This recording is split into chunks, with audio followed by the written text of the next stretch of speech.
The night was a complete blur. A total, utter, sparkling champagne kind of blur. Mistaken identities everywhere. There was a gala, a charity event. I wasn't supposed to be there. 1 minute I was a junior bio researcher, delivering a misplaced file to the wrong floor. Then silk and soft music swept me into the grand ballroom.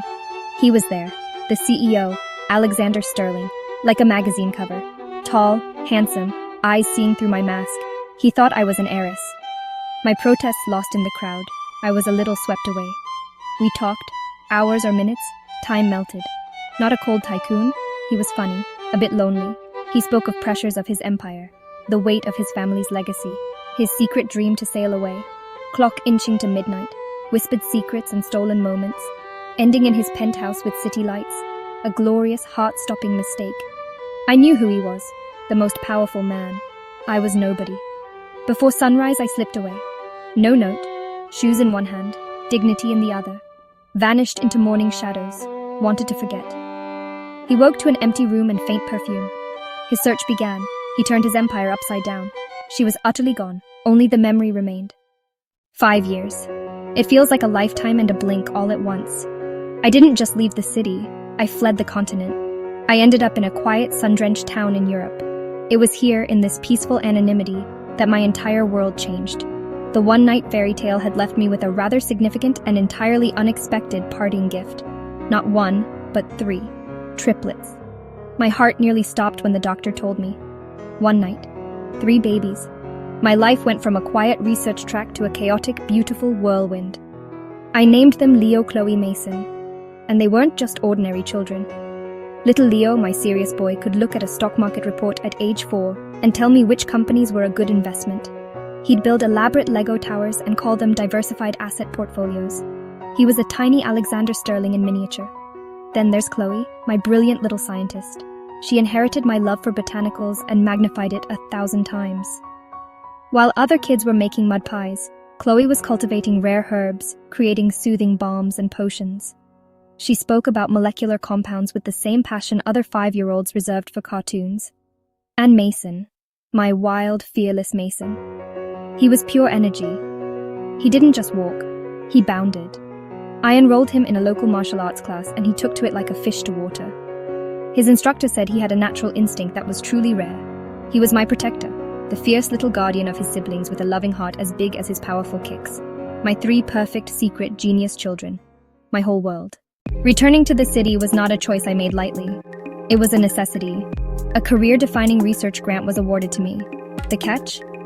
The main lab was in the heart of the city, ruled by Sterling Industries. My stomach was in knots on the flight. My fear wasn't for me. It was for them. For Leo. For Chloe. For Mason. I knew what a man like Alexander Sterling was capable of. He was powerful. He was influential. What if he found out about them? He would see Leo's business acumen, Chloe's brilliance, Mason's spirit. The tabloids would have a field day. Billionaire's secret love children. He wouldn't just see children. He'd see heirs. He'd see assets. I was terrified he'd use his power to take them, claiming he could give them a life of privilege I couldn't match. Keeping them hidden became my #1 mission. I enrolled them in a small, discreet school under a slightly altered surname. I avoided glitzy, high-profile parts of town. My life became a carefully curated map of safe zones. I instructed the triplets to be cautious, to never talk about their special talents to strangers. It was a heavy burden on 5-year-olds. The children were more perceptive than I thought. They saw the worry in my eyes. They heard the catch in my voice when a black car passed. They knew I was hiding something. They didn't accept it. They started asking questions. They knew there was a missing piece, and with 5-year-old genius logic, they decided to find it. The triplets' secret meetings took place in their blanket fort. They called the HQ of Strategic Operations. Leo, naturally, was the CEO of the mission. He drew up a plan with flowcharts and risk assessments. Objective, Operation Parent Trap, he declared. Mom is sad. A man in the business news looks sad too, and he has mom's eyes. Hypothesis, he is our father. We must create a scenario for an optimal merger. He was all business, my little man. Chloe, the head of research and development, was in charge of logistics. We need a catalyst, she explained, pushing her glasses up. I have been analyzing Mommy's work project. It requires a rare orchid extract. The only cultivator is Sterling Botanical Division. Mason, the head of security and extraction, was ready for action. What if they just talk about flowers and leave? We need a lockdown. I can accidentally trip the fire alarm system. They'll be stuck in the greenhouse together. They will have to talk. He beamed, proud of his contribution. It was chaos. It was genius. It was their crazy, beautiful, loving plan. The execution was flawless. I made the call, my heart hammering, and an appointment was set. Alexander Sterling himself would meet me. As I headed to the greenhouse, 3 little heads huddled together. Operation Parent Trap was a go. The greenhouse was stunning, a cathedral of glass and steel filled with the most exotic plants I had ever seen. And then I saw him, Alexander Sterling. When his eyes met mine, there was a flicker of recognition.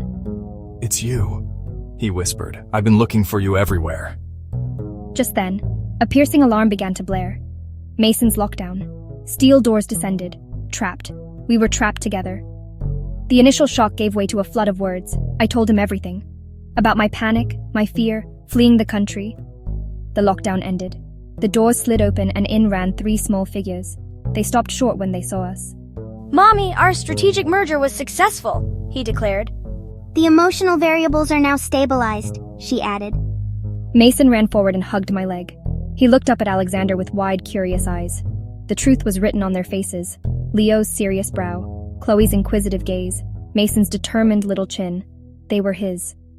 Alexander knelt, his eyes scanning each face. His expression, disbelief, awe, dawning joy. They're ours?" he choked out. I could only nod, tears finally falling freely.